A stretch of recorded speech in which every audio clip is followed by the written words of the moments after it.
ازيكم يا ولاد؟ وحشتوني قوي يا قلب تيتا فوفا. النهاردة هحكي لكم حكاية قط نوتي قوي، اوعوا تبقوا زيه في يوم من الايام. القط لولو وحش ونوتي، ما بيخافش على عرضه، ويبص لأي قطة حلوة أو وحشة، قريبته أو غريبة. مفيش عنده غيرة الرجالة، ولا تصرفاته رجولية.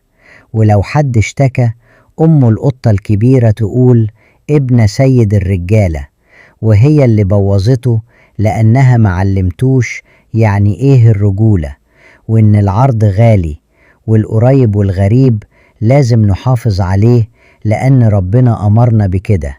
اوعوا يا ولاد تبقوا زي لولو، خافوا على بنات الناس علشان تلاقوا اللي يخاف على بناتكم. تيتا بتحبكم وهتفضل تعلمكم الصح من الغلط.